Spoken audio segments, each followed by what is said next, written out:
Jojo's Bizarre Adventure is a worldwide phenomenon, a manga that has run for close to 35 years that has spawned all manners of anime, movies, merchandise, clothing, and whatever this is.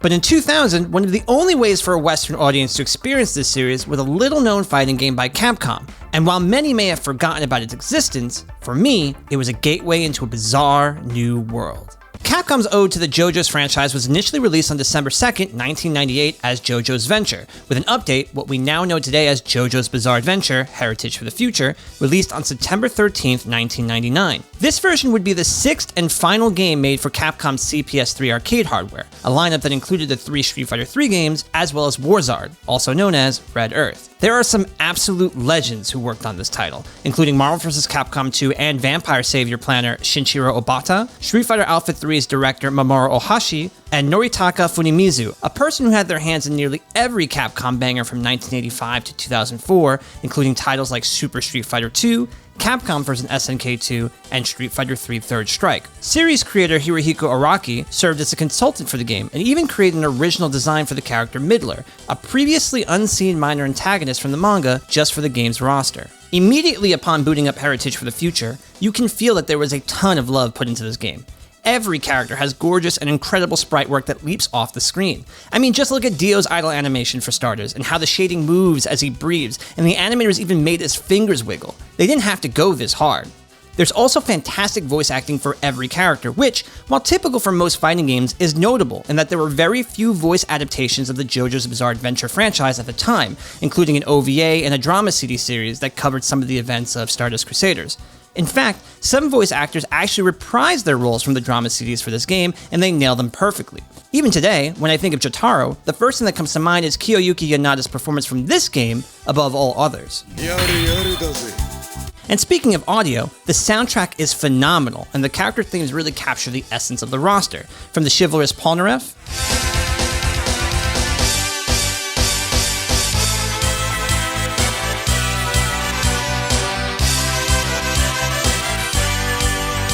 to the deadly and powerful Vanilla Ice.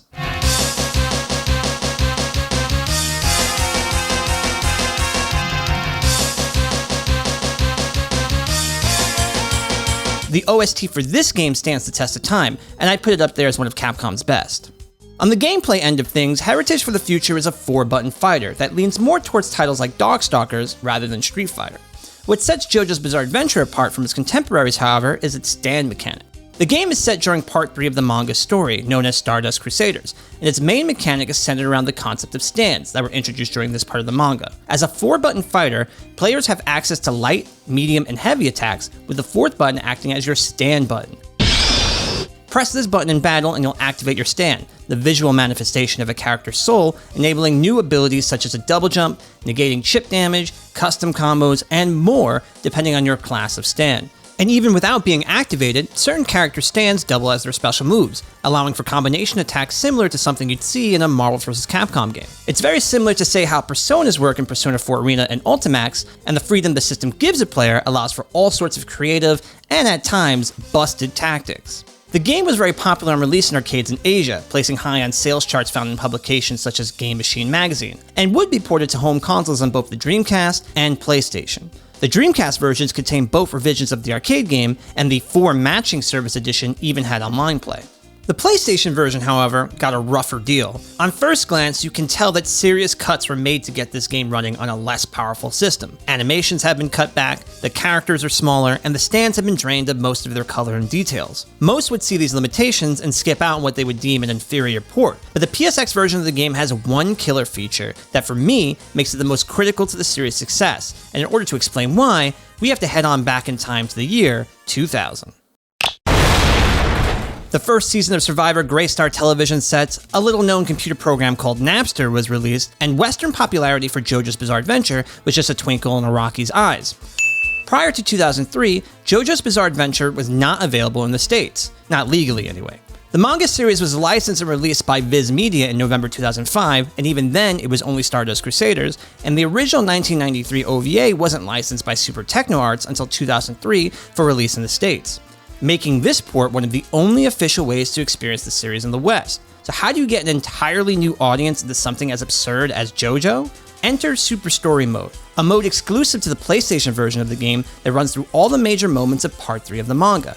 And if you need any convincing about the quality of this mode, just take a look at its intro.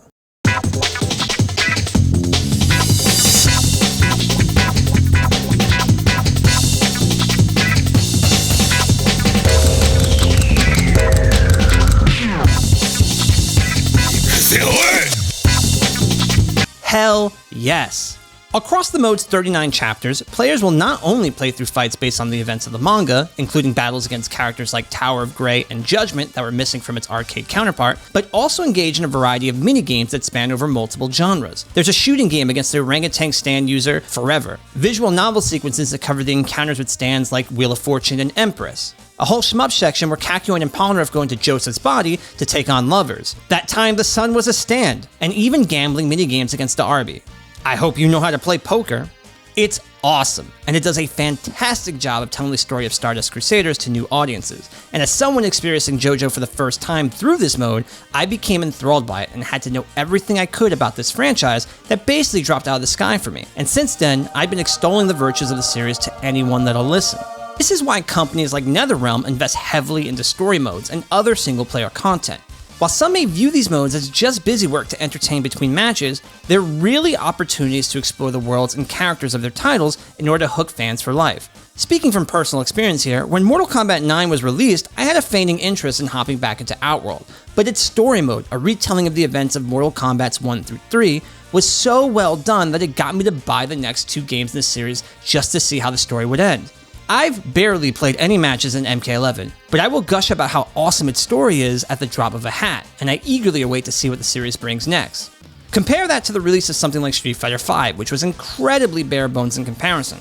And while single-player content would come much later down the line, it may have been a little too late to hook anyone outside of the hardcore fighting game crowd. A lesson that Capcom has seemingly learned from, as Street Fighter VI looks like it'll offer a better balance between single and multiplayer content. And if they need any reminders on what works and doesn't work content-wise, they need only look to their past and Heritage for the Future for a shining example. I urge you to give Heritage for the Future a try, and if you're curious about what is happening to this lady, go play the Super Story mode on the PSX version as well.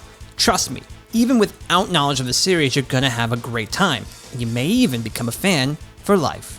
The JoJo's Bizarre Adventure cast lends itself to some truly powerful characters. And they're not alone. If you want to see some real broken stuff, check out my video on Kokonoi, the character that broke BlazBlue.